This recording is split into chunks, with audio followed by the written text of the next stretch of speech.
Je suis sortie du travail et je me suis figée. Ma place de parking, était complètement vide. Pas de verre brisé, pas de panneau de remorquage, rien. Juste une parcelle d'asphalte sans vie là où ma Camry 2023 aurait dû se trouver. La même Camry pour laquelle j'avais passé 6 ans à économiser. Ma poitrine s'est serrée, mes mains tremblaient tandis que je vérifiais à nouveau les rangées, murmurant « non, non, non, non ». Mais la place restait vide. Ma première voiture neuve, enfin payée, avait disparu. Et quand j'ai appelé mes parents, cherchant désespérément de l'aide, la réponse que j'ai reçue ne m'a pas seulement coupé le souffle. Elle m'a fait réaliser que ce n'était pas un vol. C'était quelque chose de bien pire. J'ai grandi en croyant qu'être la forte était une sorte de bénédiction. Les gens le disaient comme un compliment, comme si cela signifiait que j'étais fiable, posée, impressionnante d'une manière que les autres filles n'étaient pas. Ce qu'ils n'ont jamais mentionné, c'est le coup. Être la forte signifiait que vous étiez celle à qui ils pouvaient prendre encore et encore, parce que vous ne vous briseriez pas assez bruyamment pour déranger qui que ce soit. Je m'appelle Grace. J'ai 30 ans, je suis ingénieure en logiciel à Denver. Et d'aussi loin que je me souvienne, j'ai vécu dans les espaces silencieux entre la responsabilité et l'invisibilité. De l'extérieur, les gens voient le sang-froid, un chemisier propre, un maquillage léger, une voix stable. À l'intérieur, j'ai passé des années à tout ravaler, la peine, la déception, la colère, jusqu'à ce que cela pèse sur mon estomac comme des pierres. Ma famille a toujours dit qu'Elena avait plus de besoins que moi. C'était la fougueuse, la délicate, celle qui ressentait les choses trop profondément. Je regardais mes parents tourner autour d'elle comme si elle était une bougie dans le vent, la protégeant de la moindre brise, aussi petite soit-elle, tout en supposant que je resterais solide face à n'importe quelle tempête.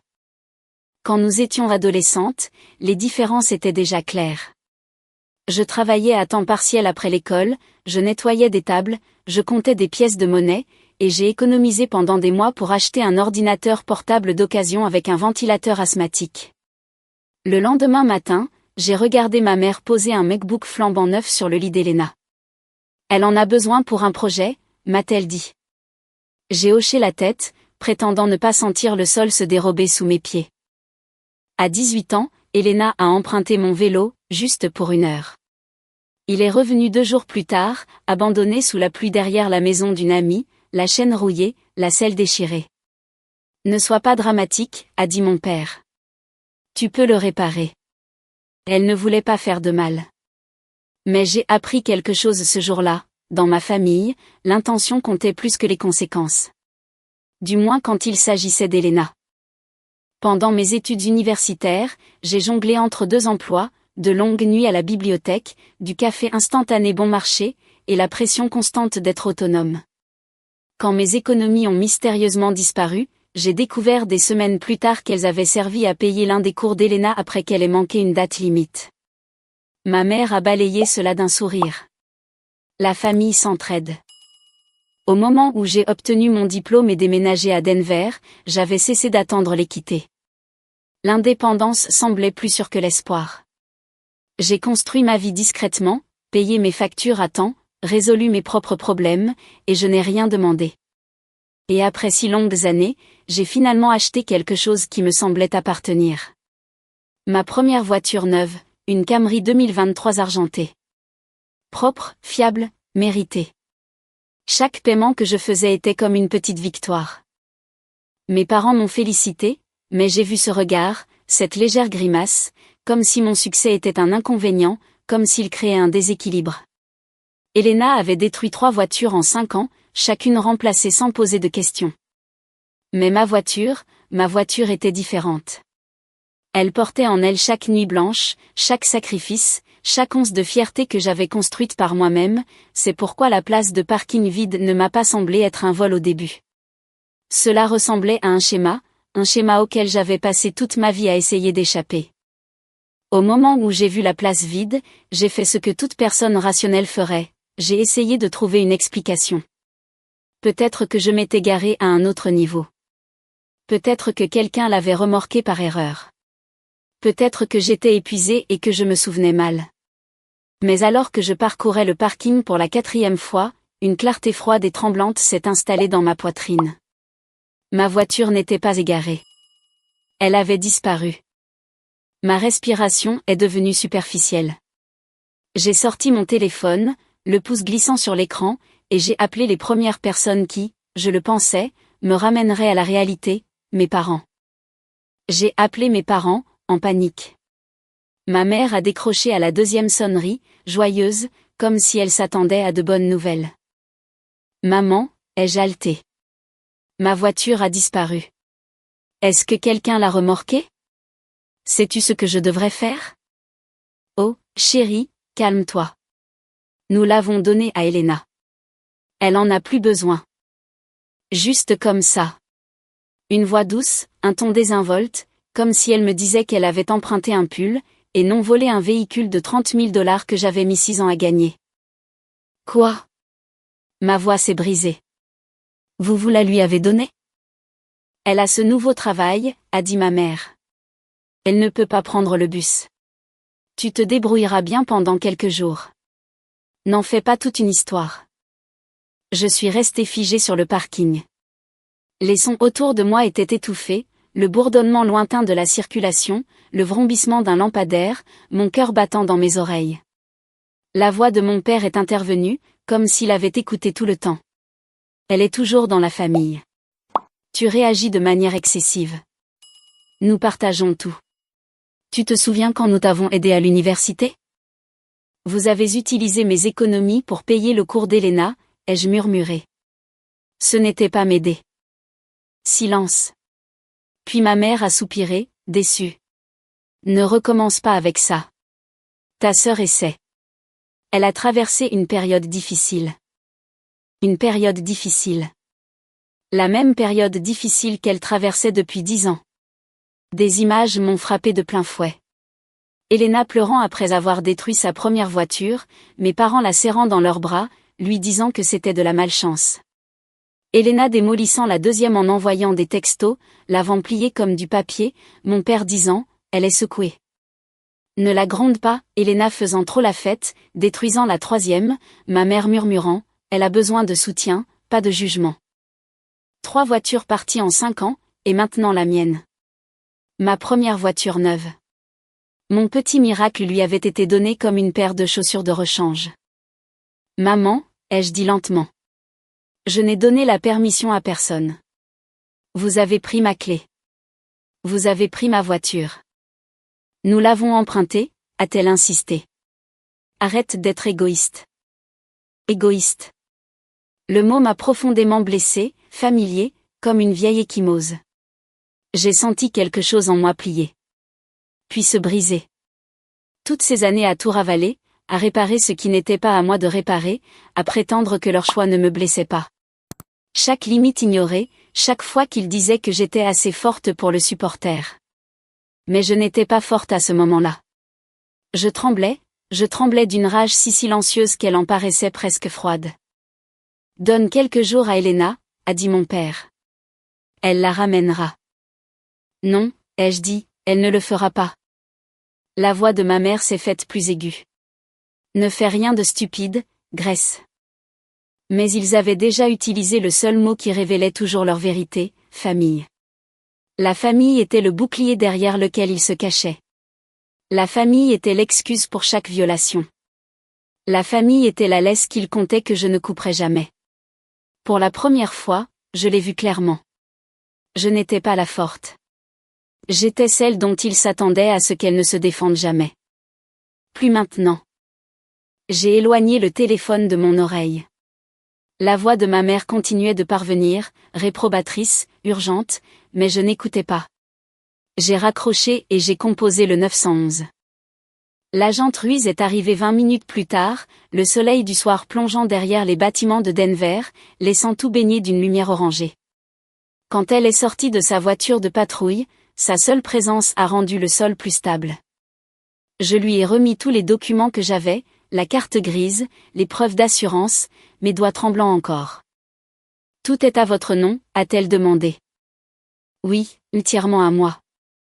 Elle a hoché la tête, son expression se durcissant très légèrement.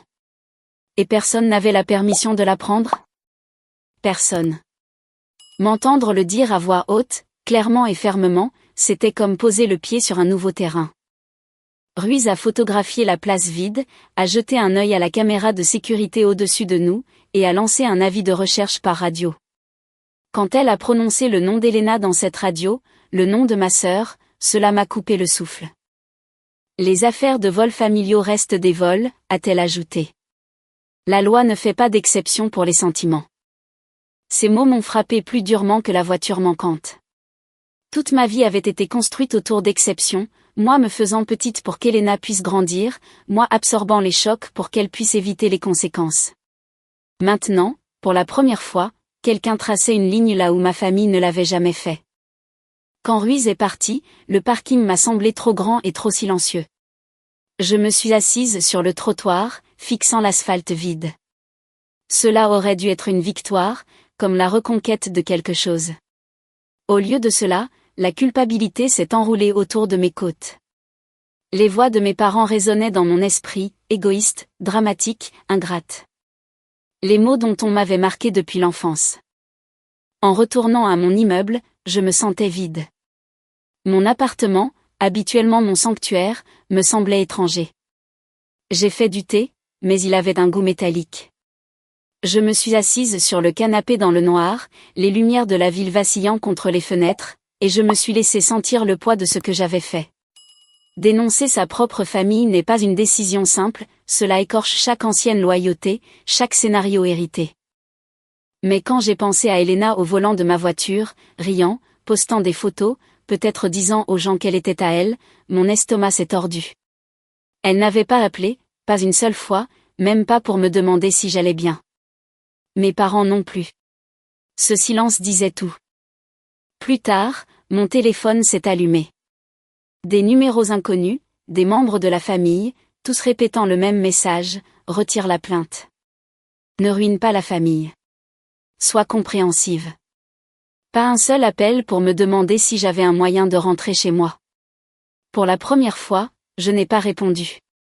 Ce n'était pas de la force. C'était de l'épuisement. Et quelque part dans cet épuisement, quelque chose de nouveau a pris forme, la détermination. Ils avaient franchi une ligne. Et cette fois, je n'allais pas l'effacer. 3 jours après avoir déposé la plainte, l'appel est arrivé alors que j'étais à mon bureau. J'avais à peine dormi, à peine mangé, vivant dans cet état suspendu entre la peur et l'entêtement. Quand mon téléphone a vibré avec le nom de l'agente Ruiz, j'ai retenu mon souffle. Nous avons localisé votre véhicule, a-t-elle dit. Votre sœur a été arrêtée pour excès de vitesse près d'Aurora. La voiture a été mise en fourrière. En fourrière ? Le mot m'a frappé comme une vague, soulagement, colère et angoisse, tout entremêlé. Et Elena, ai-je demandé doucement. Elle va bien. Elle est en cours d'interrogatoire. Bien. Bien sûr qu'elle allait bien. Mes mains tremblaient tandis que je la remerciais. Au moment où j'ai raccroché, la culpabilité a de nouveau surgi, épaisse et suffocante. Elena dans un poste de police. Mes parents paniquant. Mes proches affûtant leur téléphone pour me traiter à nouveau de méchante. Mais sous la culpabilité, quelque chose de plus froid pulsait, un sentiment de justice que je n'avais pas ressenti depuis des années. Ce soir-là, j'ai conduit une voiture de location jusqu'à la fourrière. L'entrepôt se trouvait derrière une clôture en grillage, de puissants projecteurs fendant la pénombre. Un employé m'a tendu des formulaires sans lever les yeux. Camry, argenté. Emplacement 34. Le béton résonnait sous mes pas alors que je suivais les numéros, mon cœur battant plus fort à chaque rangée que je passais. Et puis je l'ai vue. Ma voiture. Mais pas la voiture que j'avais laissée sur le parking quelques jours plus tôt. Des emballages de restauration rapide partout. Du maquillage étalé sur la portière passager. Une boisson énergisante renversée sur la console. De la boue sur les tapis. Le réservoir d'essence presque vide. Ma couverture de survie froissée sur la banquette arrière comme un déchet. J'avais l'impression que quelqu'un avait pris un souvenir que je chérissais et l'avait traîné dans la boue. Elle ne l'a eu que 3 jours, ai-je murmuré. Elle, a dit une voix derrière moi. Je me suis retournée. C'était l'agente Ruiz.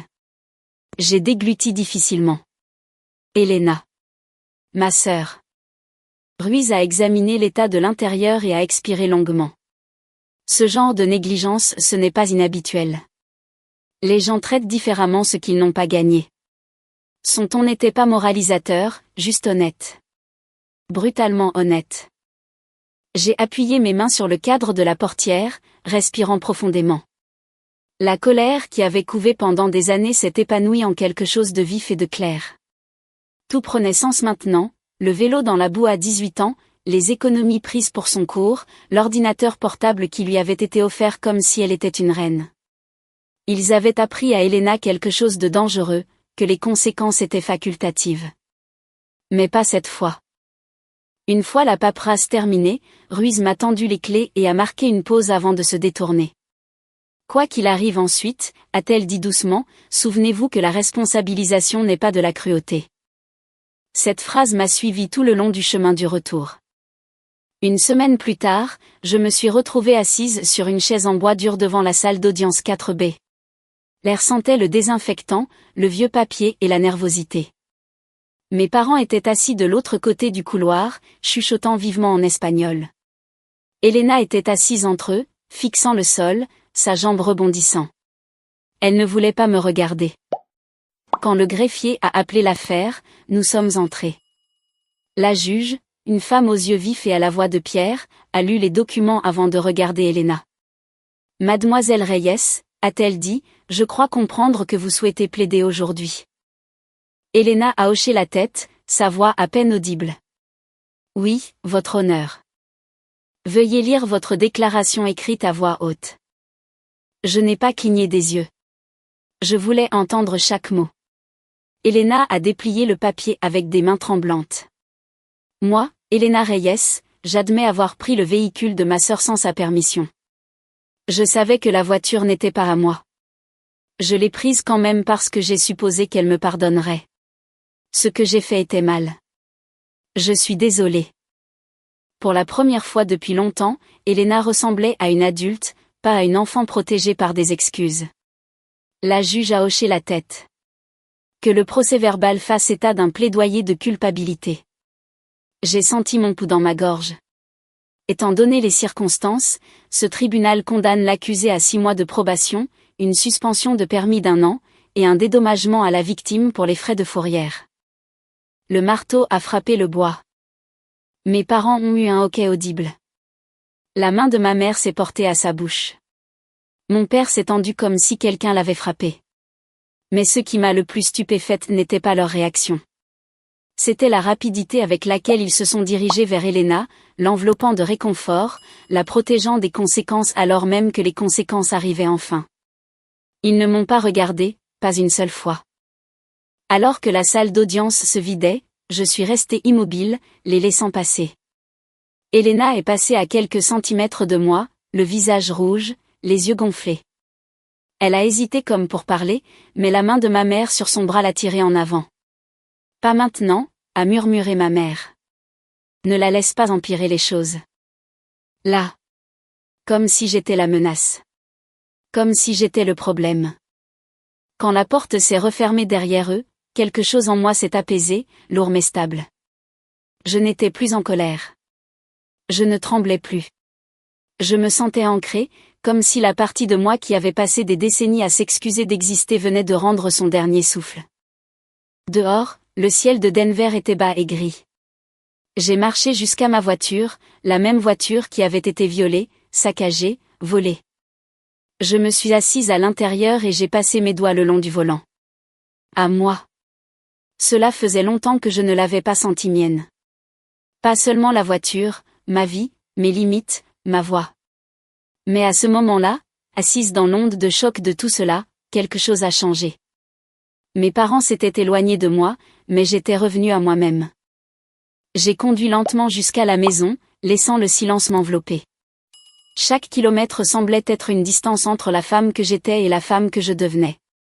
Quand je suis arrivée à mon appartement, l'air semblait différent, comme si j'entrais dans une pièce que je venais de nettoyer. J'ai posé les papiers du tribunal sur le comptoir, je me suis fait un thé et je me suis assise près de la fenêtre. Je ne célébrais pas. Je ne faisais pas mon deuil. Je me réappropriais. Et quelque part au fond de ma poitrine, une petite voix a murmuré une vérité que je ne m'étais jamais autorisée à dire, ce n'était pas la destruction d'une famille. C'était le début de ma liberté. Dans les semaines qui ont suivi, le bruit autour de l'affaire s'est lentement estompé. Les appels des proches ont cessé. La culpabilité s'est tue. Et pour la première fois, ma vie ne ressemblait plus à un champ de bataille que je devais maintenir à bout de bras. J'ai déménagé dans un nouvel appartement dans l'ouest de Denver, plus près des contreforts des montagnes, où l'air semblait plus léger. J'ai changé de numéro, ne gardant que les contacts qui me traitaient avec respect. Mes journées se sont installées dans un rythme, des matins calmes, de longues promenades, des soirées où j'écoutais enfin le genre de silence qui n'exigeait rien de moi. Chaque jeudi, je rejoignais un petit groupe de soutien dans un centre communautaire, Limite et Guérison. Des gens qui portaient des cicatrices qui ressemblaient beaucoup aux miennes. La première fois que j'ai parlé, ma voix tremblait, mais la salle ne s'est pas détournée de mon histoire.